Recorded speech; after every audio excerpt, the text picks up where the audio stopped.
Isang mapagpalang araw po ng Miyerkules sa inyong lahat mga minamahal na kapatid. Ngayon po ay araw ng Miyerkules sa loob ng ikalimang linggo sa karaniwang panahon. Binabati ko po ang lahat ng mga viewers at ang mga followers ng Daily Gospel Reflection.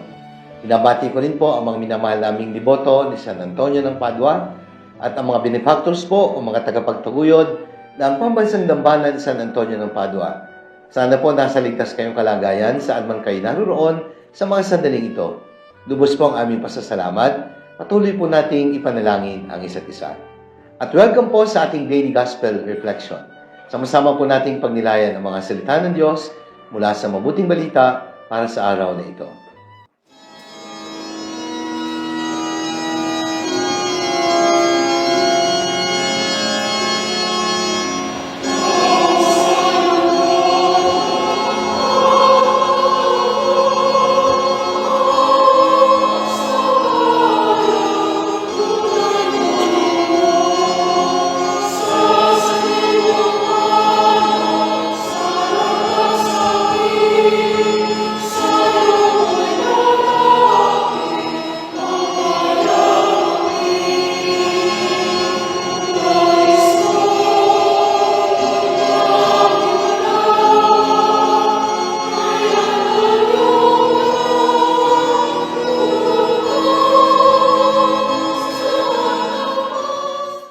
Mga minamahal na kapatid, sa araw na ito, pagninilayan po natin ang pagbasa ng mabuting balita ayon pa rin kay San Marcos.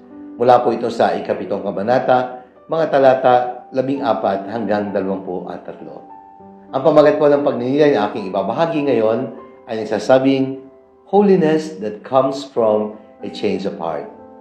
Kabanalan na nagmumula sa pagbabago ng puso. Mga kapatid, sa ating ebanghelyo, sinasabi po na ang lumalabas mula sa tao ang nagpaparami sa kanya sa mata ng Diyos. Sapagkat sa loob, sa puso ng tao nagmumula ang masasamang kaisipang naguudyok sa kanya na makiapid, magnakaw, pumatay, mangalunya, mag-imbot, at gumawa ng lahat ng uri ng kabuktutan.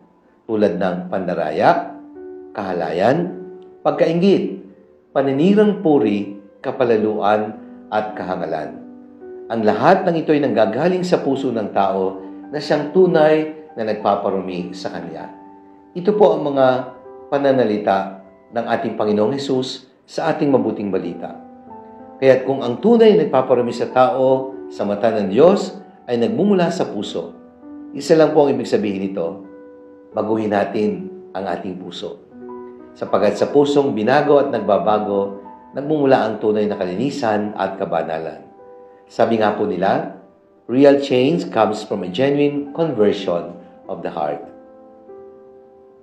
Si Father Raul de los Santos po ay sumulat ng isang aklat na ang title po ay 3 Characteristics of a Genuinely Converted Heart.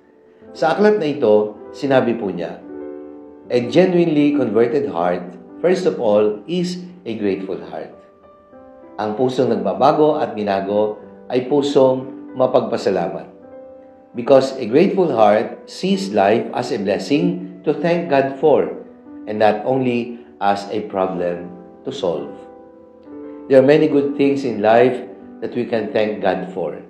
It is only sad that many times we are taking them for granted. Kaya ang tunay na pusong nagbabago ay pusong marunong magpasalamat. Pangalawa, a genuinely converted heart is also a sincere heart.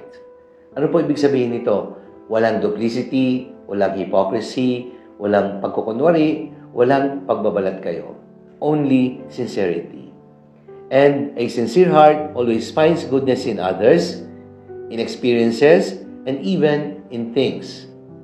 In a person with a sincere heart, what you see is what you get. What they say is the truth that you will hear from them. Because there is no hypocrisy, there is no duplicity in them.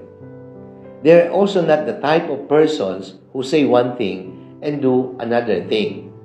Kung anong sinabi, yun ang gagawin. Kung anong totoo, yun ang makikita. Walang pagkukunwari. Ang puso ng tao ay ginawa ng Diyos para maging kanyang trono sa bawat taong nilalang na kanyang kawangis. Ginawa din niya ito upang maging sisidlan ng lahat ng kabutihan, subalit kung minsan, ibang bagay ang nilalagay natin maliban sa Diyos. Remember that our hearts are made for God and we belong to Him. Kaya ang puso natin dapat tumitibok para sa Diyos. Sisidlan ng lahat ng mabuti, ang laman ay buong katotohanan at hindi kasinungalingan. Kaya naman, mabuti ang ginagawa, mabuti ang nilalaman ng kalooban, kung anong sinasabi ay siya rin ang katotohanan. Walang pagkukunwari. Pangatlo, a genuinely converted heart is most of all a joyful heart. Yan.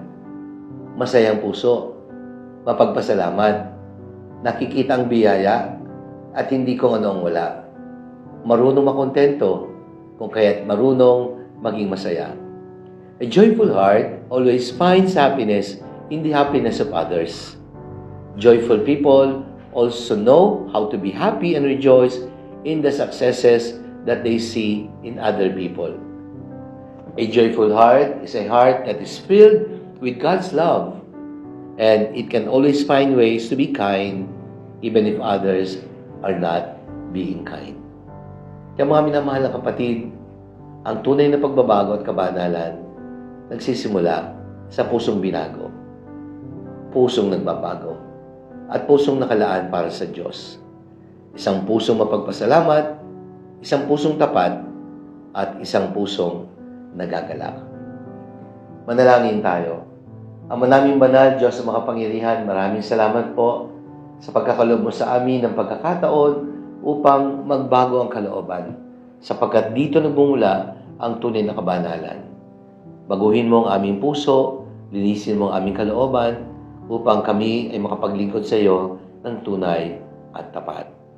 Amen. Maraming salamat po, mga minamahal kong kapatid.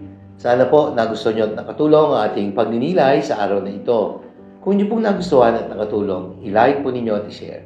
Bahagi po natin ang mensahe ng salita ng Diyos sa ating mga mahal sa buhay, mga kakilala at mga kaibigan. Let us fill the world with the message and power of God's words. Maraming salamat po at pagpalain tayo ng makapangyarihan Diyos, Ama at ng Anak ng Espiritu Santo. Amen.